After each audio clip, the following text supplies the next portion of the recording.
The world wants peace, not death, Trump on UNSC vote.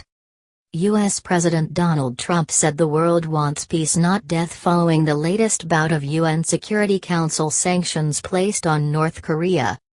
His comments came as the U.S. Secretary of Defense told American soldiers to be ready to go if war breaks out on the Korean Peninsula.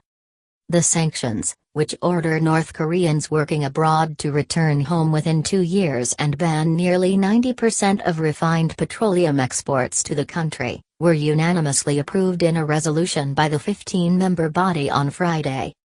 Following the vote, Trump said on Twitter, "The United Nations Security Council just voted 15-0 in favor of additional sanctions on North Korea.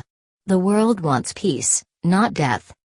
The latest sanctions, proposed by the U.S. to prevent Pyongyang from furthering its nuclear program, were the third imposed this year. An estimated 93,000 North Koreans work abroad and send money back home, helping the government to fund its weapons programs.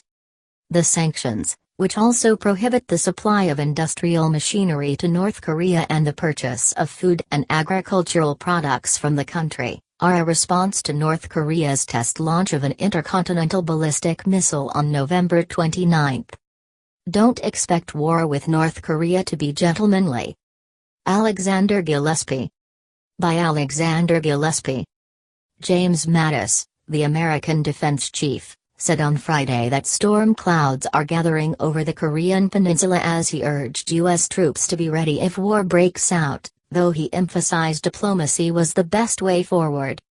"My fine young soldiers, the only way our diplomats can speak with authority and be believed is if you're ready to go," Mattis told dozens of troops at the Fort Bragg military base. The U.S. has nearly 28,000 soldiers permanently stationed in South Korea, a legacy of the 1950–53 war. Both Russia and China supported the new sanctions, despite previously raising concerns that not enough was being done diplomatically. Wu Haitao, China's deputy ambassador to the UN, highlighted while North Korea has continued its missile and nuclear tests, the United States and South Korea have also carried out military exercises that Pyongyang views as a rehearsal for an invasion.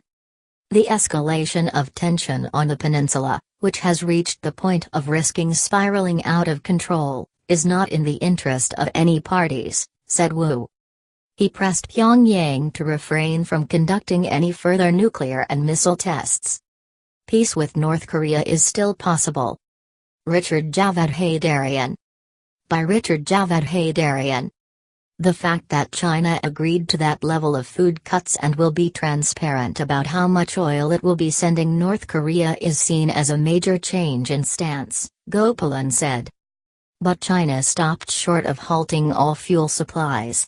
Beijing's concerned it will lead to a collapse of the regime and escalate tensions even further. The U.S. has said no diplomatic talks can take place without a full cessation of North Korea's nuclear program. UN Secretary-General Antonio Guterres praised the continued unity of the Security Council in forging the resolution and urged its members to continue pursuing the denuclearization of North Korea through peaceful means.